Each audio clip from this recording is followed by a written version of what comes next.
안녕하세요. 저는 40대 초반에 다시 찾은 싱글 라이프를 즐기고 있는 남성입니다. 이곳에 사연을 보며 저와 같은 일을 겪으신 분들이 많다는 걸 이제서야 알게 되었고 조금은 위로가 되는 듯 합니다. 저에게 1년 정도 지난 사연이 있는데 아직도 그 안 좋은 영향을 전부 벗어나지는 못했거든요. 그래서 이번에 사연을 보내보면서 다시금 제 생각도 정리하고 앞으로는 어떻게 살아야 하는지 답을 찾아볼까 합니다. 다른 사연자분들처럼 사람에게 속아 상처받은 이야기이라 지겨우실 수도 있겠지만 잘 들어주셨으면 좋겠네요. 우선 저에게는 가슴 아픈 어린 시절이 있었던 사람입니다. 제가 초등학교를 입학하기 전까지만 해도 누구보다 사이가 좋으셨던 부모님 밑에서 행복하게 자라고 있었어요. 그런데 아버지께서 외도를 하고 있었던 걸 어머니께서 아시게 되면서 웃음소리만 나던 우리 집에서는 하루가 멀다 하고 고성이 오가기 시작했습니다. 어린아이에게 부모님의 다툼은 전쟁을 겪는 것과 같은 스트레스라고 하던데 그때 저도 무척이나 두려웠던 것 같아요. 혹시 무슨 일이 생기지 않을까 싶어 부모님께서 다투시면 책상 밑으로 들어가 귀를 막고 눈을 감았죠. 어머니께서는 어린 저 때문이라도 가정을 유지하고 싶으셨고 아버지께서 만나고 있는 여자와 헤어진다면 없던 일로 하려고 하셨어요. 그렇게 되었다면 제가 어떤 삶을 살고 있을지 모르겠네요. 그런데 아버지께서는 그럴 생각이 없으셨어요. 만나고 있던 여자에게 빠져 어머니와 저는 눈에 들어오지도 않았고 무슨 일이 있어도 어머니와 헤어지고 싶어 하셨죠.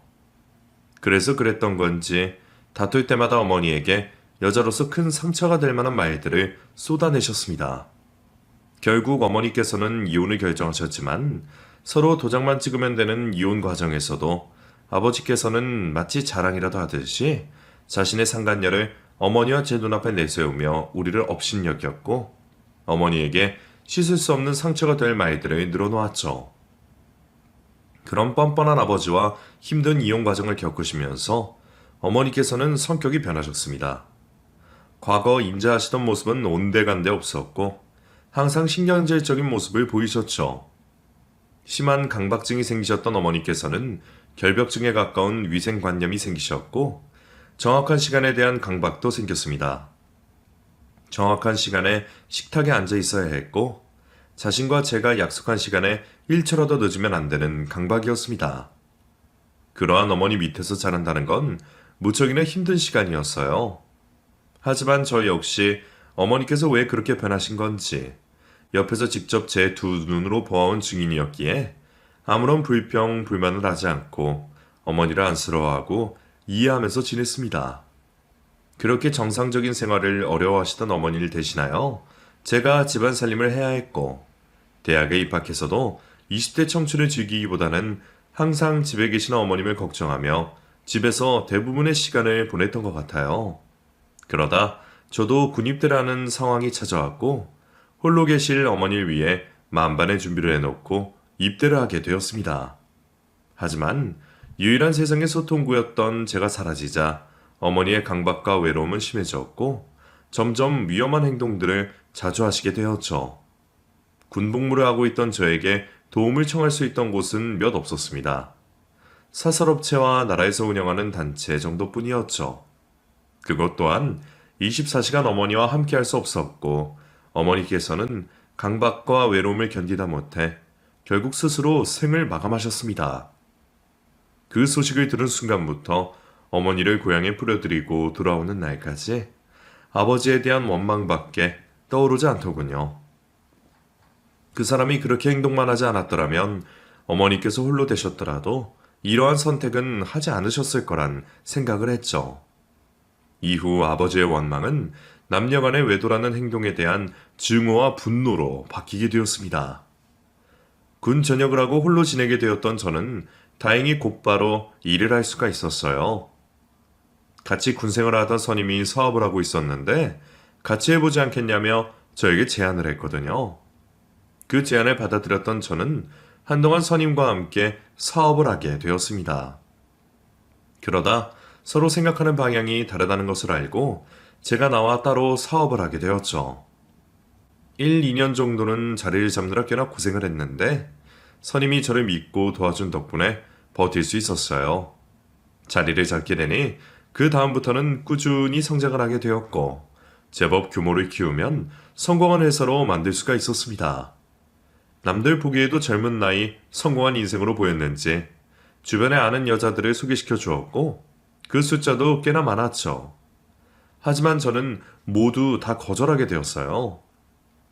사실 어머니께서 겪으시는 모습을 보고 자라서 그런지 정상적인 연애가 불가능했거든요. 제가 만나는 상대방이 저희 아버지가 그랬던 것처럼 한순간 마음이 변한다면 그걸 감당할 자신이 없었습니다. 그래서 자기 방어적인 모습인지 취한 건지 모르겠지만 상대방의 완전한 모습을 알기 전에는 만나지를 못하겠더군요. 상대방을 알려면 서로 대화를 하면서 알아가는 시간이 필요할 텐데 그것 또한 제 앞에서 거짓된 모습을 보일 수가 있으니 믿을 수가 없었죠. 악순환의 연속이었지만 어쨌거나 그러한 이유로 저에게 들어오는 여자 소개를 모두 거절하게 되었습니다. 그냥 막연하게 영원히 마음이 변하지 않고 믿을 수 있는 착한 여자가 나타나 주기만을 기다리고 있었죠. 기다린다 표현했지만 사실 저도 연애나 결혼을 포기하고 있었지만요. 그러다 한 여성을 보게 되었어요. 어느 날부터인가 회사 건물 앞에 서 있는 여성이었는데 청초하고 수수한 모습에 제 시선을 빼앗기고 말았죠. 그렇다고 해서 이성적인 관심이 가진 않았습니다. 외모는 외모일 뿐이었고 내면을 반영하지는 않으니까요. 그러다 직원들에게 여성에 대한 이야기를 듣게 되었어요. 저희 회사 청소를 해주시는 아주머니의 따님이라고 하더군요. 회사 근처에서 꽃집을 하고 있다던데 어머니를 모시고 가기 위해 매일 회사 앞으로 온다고 했죠. 요즘 세상에도 그런 효녀가 있구나 싶었습니다. 그렇게 저와는 상관없는 일로 치부하고 지내고 있었는데 비가 오는 어느 날 우연한 기회에 그 여성에게 관심이 가는 일이 생겼습니다. 폭우가 쏟아지던 날 늦게까지 한 야근을 마치고 퇴근을 하려 회사를 나오고 있었죠. 그런데 청소하시는 아주머니께서 집에 가지 못하시고 있는 겁니다.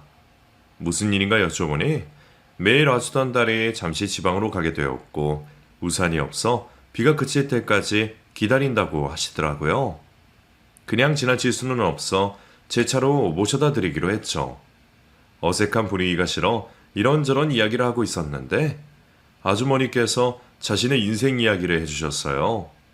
가정폭력에 시달리시던 아주머니께서 목숨을 건지고자 따님과 함께 집에서 도망쳐 나오셨고 그날 이후로 힘들지만 두 모녀가 서로를 의지하며 살고 있더군요. 딸이 더는 자신의 옆에 있지 않고 좋은 남자를 만나 시집을 갔으면 싶은데 어린 시절 아버지에게 받은 트라우마 때문인지 남자를 만나려고 하지 않는다고 했습니다. 결혼은 고사하고 연애도 한 번 안 하는 딸이 제일 걱정이라고 하시더군요. 그 사정을 들으니 저와 비슷한 과거를 겪었다는 생각에 관심이 가기 시작했습니다. 그날 이후로 괜히 그 여자를 한 번이라도 더 쳐다보게 되더군요. 그 여자라면 저와 비슷한 생각을 가지고 있지 않을까, 서로를 위로해주면서 살아갈 수 있지 않을까 싶었죠. 그래서 처음으로 제가 여성에게 용기를 내보기로 했습니다. 아주머니를 모시러 온 여자에게 조심스럽게 약속을 잡아보려고 한 거죠. 그런데 잘 알지도 못하는 남성과 가볍게라도 만날 수가 없다며 거절하더라고요. 아주머니께서 오셔서 제 신분을 확인해 주셨지만 소용이 없었어요. 그때는 그 모습마저 마음에 들었습니다. 철옹성 같은 모습에 오히려 믿음이 갔어요. 그런 매몰찬 모습이 저에게는 더 마음이 들었고 더 적극적으로 나서게 되었죠. 몇 번의 제의 끝에 겨우 혜영 씨와 만날 수 있었습니다. 그것도 아주머니께서 하도 말씀을 하셔 억지로 나왔다며 차가운 모습을 보였죠. 정말 가볍게 차만 마시는 자리가 연이어 이어졌지만 저는 포기하지 않고 저라는 사람을 설명하기 위해 노력했습니다. 조금씩 제 말에 귀를 기울여주던 혜영 씨도 점점 저에게 호감을 표시하기 시작했고 결국 우리는 연애를 하게 되었죠. 서로에게 아픈 과거가 있다는 것을 먼저 설명하고 알고 있었기에 우리는 좀 더 일찍이 마음을 열고 진솔한 대화를 나눌 수 있었습니다. 그리고 연애를 하면서 알게 된 사실이었지만 혜영 씨가 가지고 있는 사고방식이나 가치관이 저와 완전히 부합했어요. 사실 제 나이에 그런 생각을 가지고 있다고 하면 항상 꼰대라고 하거나 할아버지 같다며 이야기를 들었는데 혜영 씨는 그런 제 생각을 이해해주다 못해 똑같은 생각을 가지고 있었죠. 그 때문인지 혜영 씨와 연애를 한 순간부터 급속도로 가까워졌어요. 얼마 만나지 않았지만 3, 4년은 만난 연인처럼 마음이 맞았고 생활 습관도 비슷한 연인이 되어 있었습니다. 서로 나이가 어느 정도 있었고 장모님께서도 혜영 씨의 결혼을 걱정하는 만큼 빠르게 결혼 준비를 하게 되었고 우리는 행복한 결혼 생활을 할 수 있게 되었죠. 아내는 결혼을 하고 나서 저와 많은 시간을 함께하고 싶다며 꽃집을 그만두게 되었습니다. 저는 결혼 후에도 아내가 자신의 일을 하는 것에 반대를 하지는 않았지만 늦은 나이에 결혼을 한 만큼 아이도 빨리 가지고 싶었고 그러다 보면 자연스럽게 더 이상 가게를 하는 것도 무리다 싶어서 아내가 가게를 그만두는 것에 다른 말을 하지 않았죠. 그렇게 아내는 집안 살림과 제 내조를 하게 되었어요. 아내가 결혼 전까지 장모님을 모시고 살았다고 하지만 자신도 평생을 일만 하고 살아와서 집안일은 서투를 줄 알았습니다. 주변 사람들에게 듣기로도 혼자 산다고 해서 집안일에 익숙한 건 아니라고 하니 큰 기대를 하지 않았죠. 어차피 제가 어린 시절부터 무기력한 어머니를 대신해 집안 살림을 해왔기 때문에 아내가 익숙해지기 전까지 옆에서 도와주면 된다고 생각했습니다.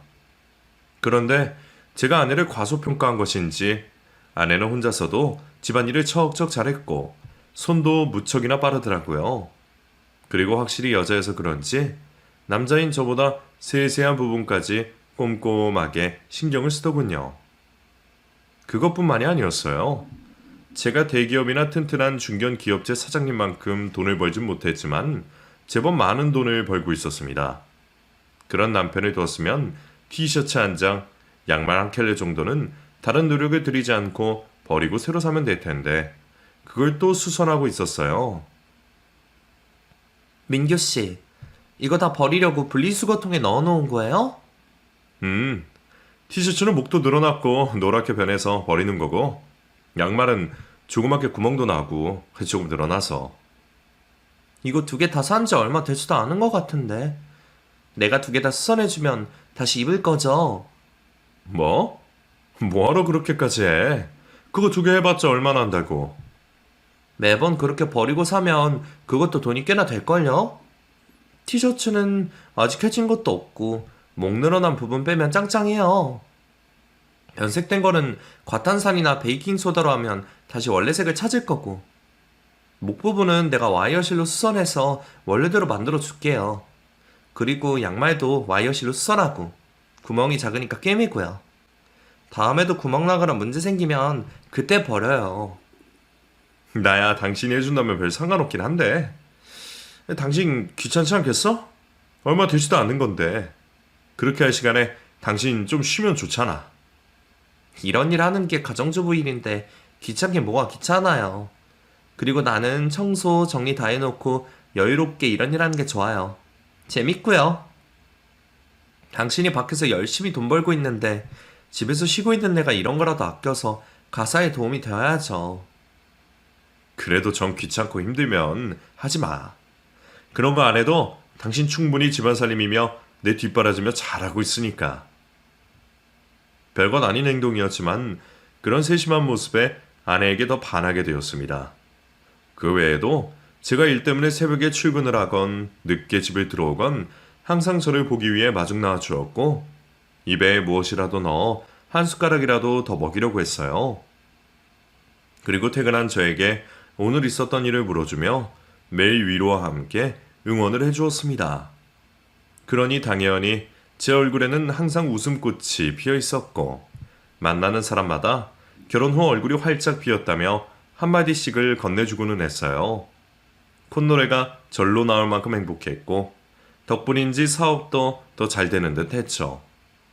늦게 만난 제 아내 덕분에 저는 평생 꿈에 그렸던 결혼 생활을 현실에서 즐길 수 있었고 세상에서 가장 행복한 남자로 느껴졌습니다.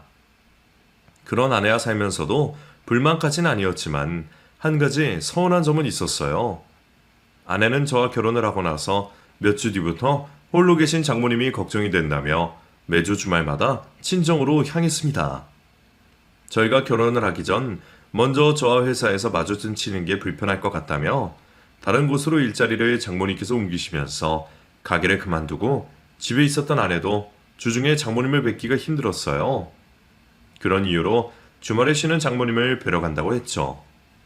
저도 아내의 마음이 충분히 이해가 되었고 홀로 계신 장모님을 제 어머님같이 생각했기 때문에 반대하지 않았습니다. 오히려 저도 두 모녀 사이에 끼어 어울리기를 원했어요. 민교씨, 나 이번 주도 엄마한테 갔다 올게요. 당신 쉬는 날인데 같이 있어주지 못해서 미안해요.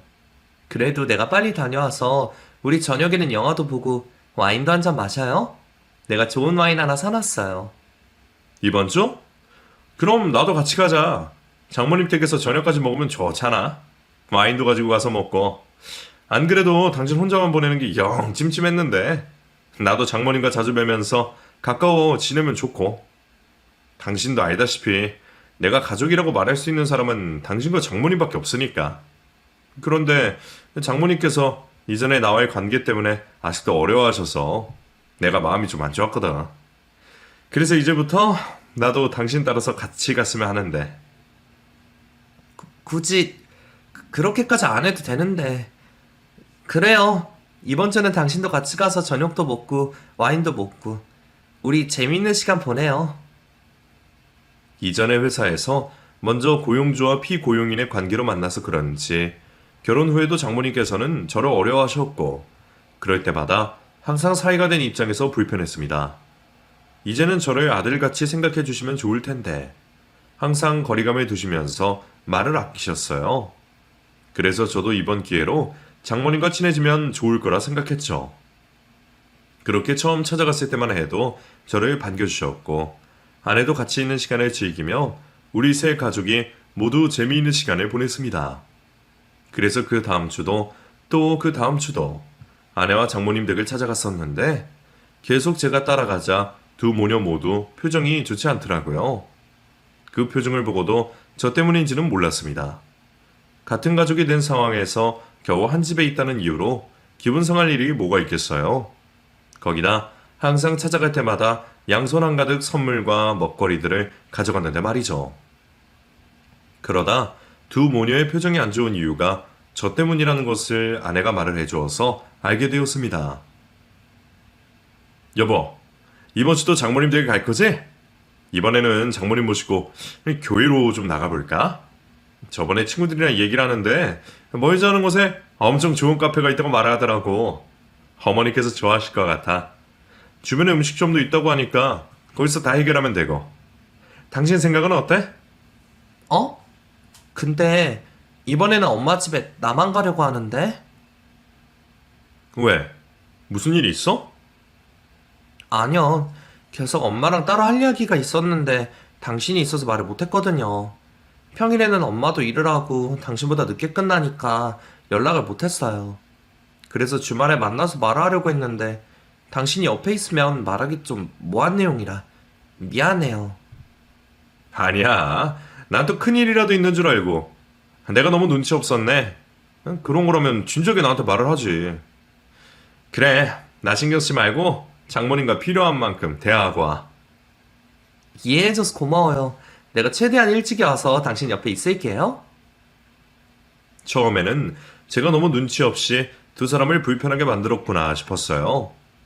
왜 모녀 사이에는 남자들은 이해하지 못하는 미묘한 감정의 선이 있다고 하잖아요.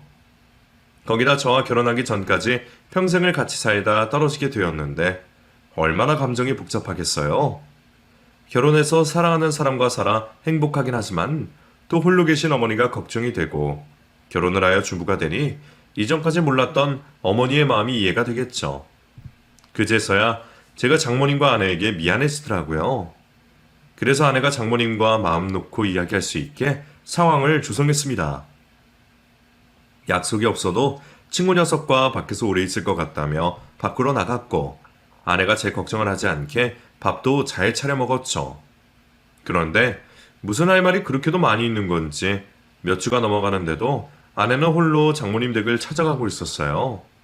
그 기간이 길어지다 보니 저도 도대체 무슨 말을 나누는지 궁금해졌죠. 그래서 한 번은 아내에게 장모님과 하루 동안 무엇을 했는지 물어보았습니다. 그런데 뭐가 그렇게 당황스러운 건지 아내는 제대로 대답을 하지 못하고 우물쭈물했어요. 어머님과 재미있는 시간 보냈어? 근데 도대체 무슨 말 하길래 그렇게 매주 할 말이 있는 거야? 오늘은 장모님과 뭐 하면서 있었는데? 네? 엄마랑요? 아, 그게 가서 밥 먹고 얘기했죠. 무슨 얘기? 아직도 내가 들으면 안 되는 이야기야? 아, 그게 사촌 이야기했어요. 오랜만에 소식을 들어서 사촌이 결혼을 하니 애를 낳는다고 했어요. 별것도 아닌 대화 주제를 아내는 무척이나 긴장하며 대답을 했고 저는 그 모습이 너무 수상해 보였습니다. 그 이후에도 아내는 제가 묻는 말에 앞뒤가 맞지 않는 대답을 하거나 저번 주에 대답한 말을 또 다시 하고는 했어요. 아무렇지 않은 척을 하고 있었지만 그쯤 되니 의심이 조금씩 가기 시작했죠.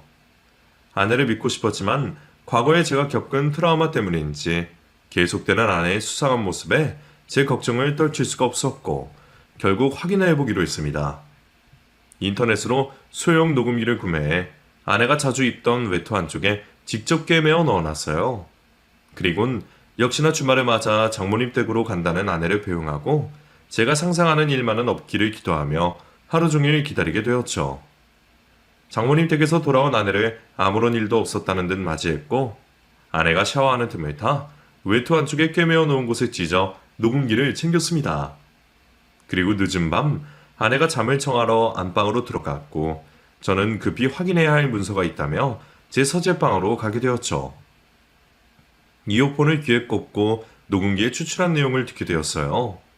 그런데 제가 괜한 걱정을 한 것인지 아내를 반기는 장모님 목소리가 녹음기에서 들려왔습니다. 그 목소리 듣자 제가 아직도 과거의 트라우마에 벗어나지 못해 착한 아내를 의심했구나 싶었고 아내에게 미안해졌죠. 제가 우려하는 바가 아니었음을 알게 되고 녹음 파일을 중지하려고 했는데 도대체 매주 모녀가 무슨 대화를 하는지 너무 궁금한 이유로 계속 조금만 더 하면서 녹음된 대화를 엿듣게 되었습니다. 그런데 녹음된 대화에 집중을 하면서 듣다 보니 그 내용이 좀 이상하다고 생각되었어요. 그래서 이번에 그 남자는 마음에 들어? 엄마, 말 조심하라고 했지. 무의식 중에 말이라도 잘못 나오면 어떡하려고 그래. 안 그래도 요즘 남편이 계속 엄마랑 뭐 했냐고 물어봐서 실수라도 할까봐 걱정인데. 알았다. 그 남자가 아니라 고소방 됐어? 너는 지금까지 잘만 속여왔으면서 그런 거짓말을 왜 또 못한다는 거야? 이제 네 전 남편 일도 끝났으니까 다음 주부터는 오지 말아라. 어떻게 저번 남자는 그런 좀생이를 만나서 합의금이 겨우 얼마나 된다고 그걸 여지까지 끌어와. 아휴, 그래도 다 받아내긴 해서 다행이다 그래. 어? 이번에 고소방은 좀 어때? 아예 정착할 만한 것 같아? 네 전 남편들처럼 겉만 번지르르하고 알맹이는 빈 사람 아니야? 이번에야 제대로 만난 것 같아. 사업체도 단단하고 그것 말고도 재산도 제법 있더라고. 다른 것보다 주위에 가족이 없으니까 빈대처럼 붙어먹는 사람도 없어서 나도 몸이 편하고. 아직 본 모습까진 모르겠지만 사람이 괜찮은 것 같아. 사랑에 목이 말라서 그런지 가정에도 충실하고 술도 입에 대지 않고. 네가 이제서야 제대로 된 사람을 만났다. 그래도 사람 일이 어떻게 될지 모른다. 항상 고서방이 밖에 일을 너와 상의할 수 있게 만들어놔. 그리고 재산의 움직이도 항상 유심히 보고. 혹시 무너지는 김새가 보이면 돈 있을 때 한탕 크게 해서 도망가야 하니까. 나도 알아. 엄마는 내가 그 사람 괜찮다고 하니까 내가 정말 그 사람 사랑하는 줄 아나? 그리고 내가 바보야? 사랑에 빠졌다고 해도 물에 빠진 놈 곁에 있게? 알지. 그런 너니까 서방을 그렇게도 많이 갈아치우지. 앞으로 조심해. 특히 걔 소연인가 서연인가 두 번째 남편 딸 걔가 갑자기 나타나서 친엄마다 뭐다 이러면 완전 일이 틀어지는 거요. 내가 걔한테 발목 잡힐까 싶어서 얼마나 열심히 마무리를 했는데 얘가 나를 찾을 일도 없고 설령 찾으려고 한다고 해도 그 사람이 죽어도 안 된다고 말릴 거야? 내가 그 사람한테 얼마나 치가 떨리게 행동을 했는데 지 새끼 나랑 만나야겠어? 그래, 알았다. 내 말은 그만큼이나 조심을 하라는 거야. 어느 날 네 자식이라면 나타나는 일 없게 말이다. 앞으로 현모양처로 살든 한땅 크게 하든 우선은 고소방 환심을 사놓는 게 먼저니까 지금처럼만 하고 있어. 앞으로 너랑 내 인생 전부 네 손에 달려있는 거야. 너 아직 내가 복사해준 고소방 일기를 가지고 있지? 거기에 고소방 환심을 살 내용이 다 들어있으니까 빼놓지 말고 봐라. 그게 우리한테는 요술 램프야, 알지? 내가 청소하다 그거 안 봤으면 너가 고소방 눈에나 들어왔겠어? 그러니까 항상 참고해. 솔직히 아내가 외도를 수도 있겠다라는 생각까진 했지만 이런 과거들이 있을 줄은 상상도 하지 못했습니다. 많이 양보해서 한 번도 남자를 만나지 않았던 아내가 연애를 했다면 이 정도 충격은 받지 않았을 거예요. 당연히 잘 보이고 싶은 남자에게 자신의 과거 연애를 말하고 싶지 않을 수도 있겠죠. 그런데 이건 전혀 납득을 할 수 없는 상황이었어요. 두 사람의 대화 내용으로 유추해보자면 아내는 여러 차례 결혼을 한 적이 있고 두 번째 남편과 사이에 여자아이를 낳았죠. 그리고 최근에는 저 이전에 결혼했던 남자에게 어떤 식으로든 합의금을 받아냈습니다. 그리고 지금도 저를 진정으로 사랑해서 결혼한 것이 아닌 저의 재산을 보고 접근한 거예요. 그리고 저의 상황이 좋지 않게 된다면 어떤 식으로든 재산을 빼돌려 달아난다고 했죠. 아내뿐만 아니라 장모님이라는 사람도 모든 것을 알고 있었고 계획 또한 같이 하고 있었습니다. 순간 두려워지더라고요. 도대체 누굴 믿어야 하고 또 아내가 저 몰래 저를 감시하고 있는 건 아닌지 사방이 두렵게만 느껴졌습니다. 잠들어 있는 아내 곁으로 갈 수가 없었고 결국 저는 두려움에 한참을 떨다 지쳐 서재 의자에서 잠을 자게 되었죠. 아침이 되어 침대에 제가 없자 저를 찾아 서재로 온 아내는 잠들어 있던 저를 깨웠고 저는 아내의 손길에 화들짝 놀라며 잠에서 깼어요. 그런 저를 보고 아내도 놀랐고 저도 아내를 보고 한 번 더 놀라게 되었죠. 무슨 일이에요? 당신 여기에서 잔 거예요? 무슨 일 있어요? 아니, 괜찮아. 일이 좀 많았는데 그게 압박이 되었나 봐. 악몽을 꿨네. 나 중요한 일이 있어서 바로 회사 출근해야겠다. 아침은 회사 나가면서 먹을 테니 당신은 들어가서 더 자. 당신 땀도 흘리고 안색도 안 좋아 보이는데 출근하지 말고 나랑 같이 병원으로 가봐요. 아니면 내가 옆에서 간호해 줄 테니 집에서 쉬어요. 아니야. 악몽 때문에 그래. 괜찮아. 당황했던 저는 아내가 두려워 급히 옷을 입고 회사로 나가게 되었습니다. 출근을 해서도 아내와 장모에 대한 내용이 머릿속을 떠나지 않았고 시간이 지나면서 두려움은 분노와 증오로 바뀌기 시작했어요. 도대체 얼마나 인간 이하의 사람들이길래 여러 사람의 마음을 가지고 노는 건지 도저히 용서할 수가 없더군요. 우선 법적으로 어떠한 처벌을 할 수 있는지 알기 위해서 변호사 사무실을 찾아가게 되었습니다. 그런데 제 생각과 달리 녹음 내용으로도 이혼 소송 또는 혼인 취소에 다른 처벌을 할 수가 없다고 말을 하더군요. 법이 그렇다고 합니다. 두 사람의 의도가 어떠하든 피해를 입은 것이 없어 앞서 말한 소송으로 위자료 정도밖에 청구가 불가능하다고 했습니다. 그것도 많이 받는다고 해도 몇천만 원이라고 하더군요. 저를 기만하고 제 마음을 가지고 논 처벌의 값이 겨우 그 정도라는 것에 인정이 되지 않았습니다. 그래서 저 개인적으로 두 모녀에게 어떠한 벌을 줄 수가 있을지 생각을 하게 되었죠. 영화나 드라마처럼 조직폭력배나 심부름센터에 맡겨 두 사람을 벌할 용기는 없었습니다. 그 사람들 혼내려다 제 손까지 더럽힐 수는 없었고 잘못하다간 제가 범죄자가 되어 처벌을 받을 수도 있었으니 말이죠. 그렇다면 경제적인 피해를 주는 것이 가장 좋은 방법인데 어떤 식으로 해야 할지 좀처럼 생각이 나지 않더군요. 그런 방면으로 아는 사람도 없었고 자칫 잘못하면 규모가 너무 커져 제가 감당하기 힘들거나 중간에 망칠 수도 있겠다 싶었습니다. 인터넷 검색도 해보고 유튜브도 찾아보면서 방법을 생각해 보았지만 뚜렷하게 방향이 잡히질 않았어요. 그렇게 답답해하던 순간 가상화폐에 대한 글이 눈에 띄었습니다. 저는 하지 않았지만 제 주변에도 코인을 하는 사람들이 많았고 돈을 많이 벌었다는 사람보다 잃었다는 사람이 많았거든요. 주변 사람 중 한 명은 분명 반등한다고 끝까지 기다리다가 수익률이 마이너스 76%까지 되었다며 매우 힘들어하는 모습을 본 적이 있었습니다. 낮에 찾아갔던 변호사 사무실에서 우리나라 법은 부부의 재산을 다질 때 공동재산 형성 외에 부부별 산재로 각자의 재산을 인정하여 재산 명의자에게 그 소유를 인정한다고 하더라고요. 재산뿐만 아니라 빚 또한 마찬가지로 똑같이 해석하면 된다고 했습니다.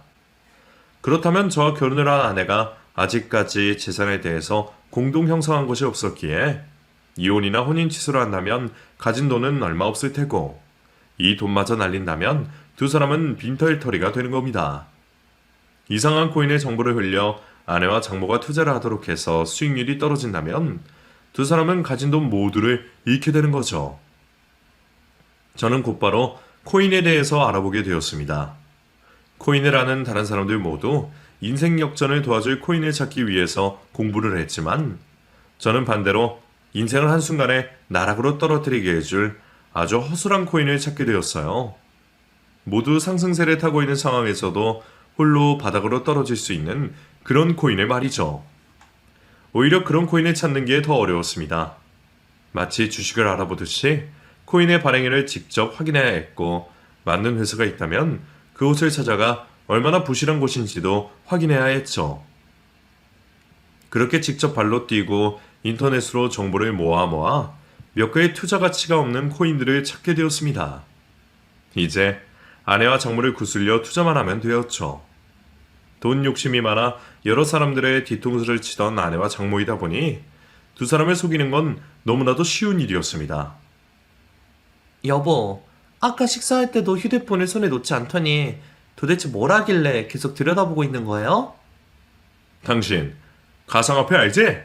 코인 말이야. 이게 엄청 신기하네. 내 친구 중에 이거 전문으로 하는 놈이 있어서 장난삼아 넣어봤거든? 근데 친구 말처럼 미친듯이 오르더니 친구 녀석이 빼라고 하자마자 떨어지는 거 있지? 이거 주식 단타보다 더 수익률이 좋네. 그래서 사람들이 여기에 열광하나 봐? 그래서 얼마나 벌었어요? 나?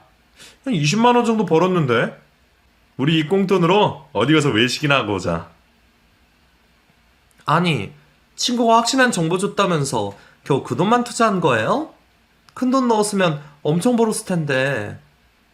이런 곳에 돈 넣어서 버는 게 내 스타일은 아니잖아. 우리가 형편이 어려운 것도 아니고 나는 큰 욕심 안 내고 지금처럼 몇만 원 정도 넣어서 당신에게 꽃다발 맛있는 외식 정도 할 수 있는 정도 돈만 벌면 돼. 괜히 큰 돈 넣었다 잘못되어서 돈 잃고 친구랑 의절할 필요까지 있겠어? 아니, 그래도. 대충 눈치를 보아하니 아내는 큰 돈을 만질 기회가 날아간 듯하여 너무 아쉬워하고 있었어요. 그 뒤에도 저는 거짓말로 친구에게 얻은 정보로 수익이 난 것처럼 행동했고 항상 적은 돈을 투자한 것처럼 했죠. 제가 코인으로 큰 돈을 벌 생각이 없다는 것을 알자 아내가 직접 움직이기 시작하더군요. 이번에도 또 수익이 났어요? 아, 이 녀석이 찍어주고 들어가면 무조건 수익이야. 내려가는 것도 얼마나 잘 맞추는지 1, 2분만 늦으면 본전도 못 얻는다니까. 근데 그 친구에게 얻은 정보 나한테도 알려주면 안 돼요? 안 돼. 괜히 코인 했다가 큰일 나면 어떡하려고.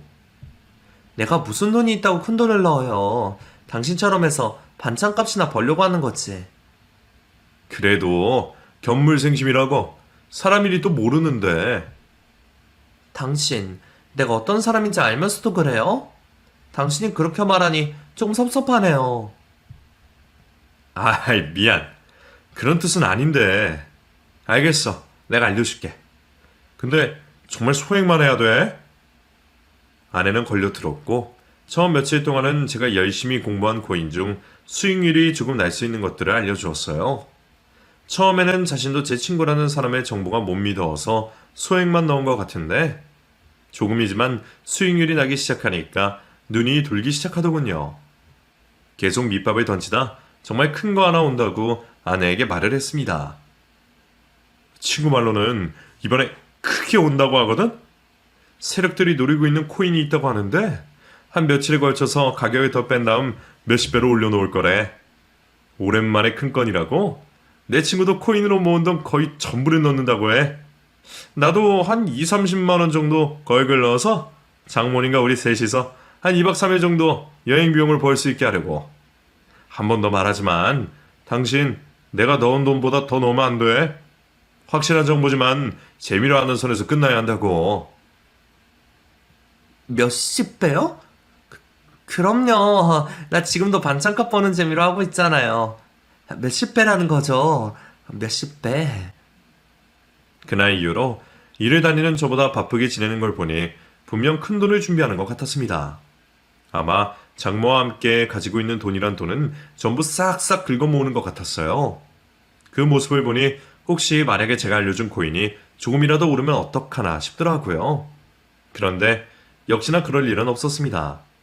제가 분석한 것처럼 코인의 가치는 점점 떨어졌고 반등할 기색도 없다. 결국 거래 중지가 되어버리더군요. 당신 친구 이번 거 확실하다고 했잖아요. 근데 지금 이거 거래 중지가 되었어요. 이러면 돈 다 날리게 된 거 아니에요? 그러게. 이래서 코인 같은 건 재미로만 해야 해. 나도 피 같아 10만 원만 날렸어.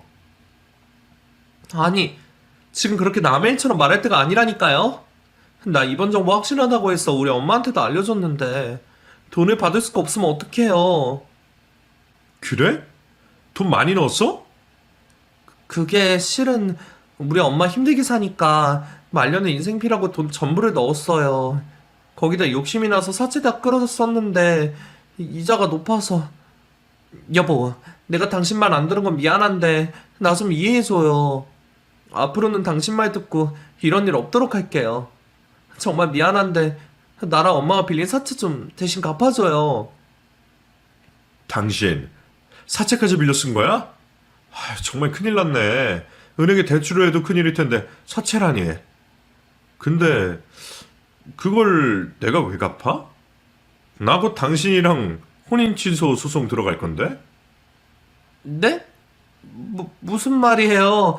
아무리 화가 나서 말을 한다고 해도 그런 말 하면 어떡해요? 화는 났지만 진짜 할 거라서 미리 말해주는 거야. 당신 지금까지 과거 숨기고 있었잖아. 정말 궁금해서 그런데 결혼을 몇 번이나 한 거야? 애도 있다면서. 당신이 그걸 어떻게... 사람의 기만해도 정도가 있지. 뭐? 내가 무너지는 모습이 조금이라도 보이면 한탕에서 도망가? 나를 사랑하지도 않는다며? 내가 꽃뱀이 있다는 이야기 듣긴 했지만 한 입을 덮고 자는 사람이 꽃뱀인지는 꿈도 생각 못했네. 나도 당신에게 정 떨어진 지 오래고 도와주고 싶지도 않아. 아주 나락으로 떨어졌으면 좋겠다 싶어서 실행한 함정이었어. 전 재산 정도 날릴 줄 알았는데 이렇게 사채까지 써줘서 밑바닥에 땅까지 뚫고 떨어질 줄 몰랐네. 당신 그 욕심에 고마워 아주. 여보, 내가 잘못했어요. 내가 이전까지는 정말 개차반으로 살았는데 당신같이 좋은 남자 만나서 이제는 정신 차렸다고요. 당신이 무슨 말을 들었든 전부 과거의 나이니까 제발 날 용서해줘요. 나 당신밖에 없어요. 제발요. 아내는 제 바짓가랑이를 붙잡고 매달려 보았지만 악어의 눈물에 속을 수는 없었습니다. 이미 변호사를 만나 혼인 친수에 대한 준비가 다 되어 있던 상황이었기에 바로 소송에 들어가게 되었죠. 아내가 장모와 무슨 말을 하였건 제가 가지고 있는 녹음기가 있던 없던 간에 아무런 상관이 없었습니다. 아내가 결혼 전 저를 속이고 결혼한 것만 증명하면 되었어요. 그리고 그 증거들은 이미 문자 내용으로 모두 확인할 수 있었고 당연히 제가 소송에 승소하게 되었죠. 그리고 사채 빚에 시달리면서 힘들어하는 아내에게 보너스로 위자료까지 청구하게 되었습니다. 위자료라고 해도 얼마 되지 않았지만 생각보다 법정이자 세더라고요. 1년마다 법정이자 붙여서 청구하면 사채업자가 따로 없었습니다. 물론 제 마음에 생긴 상처에는 조금의 위로가 되어주지 못했지만 두 모녀에게 고통을 줄 수 있는 복수를 더할 수 있어서 다행이었어요. 그 여자와 이혼을 한 뒤 일만 파고들었습니다. 꽃뱀 같은 여자와 헤어지는 거라 아무런 영향이 없을 줄 알았는데 믿었던 사람에게 속았다는 이유로 그 안 좋은 마음이 오래 가더군요. 그래서 잊어보려는 마음에 이것저것 취미거리를 만들며 살아갔어요.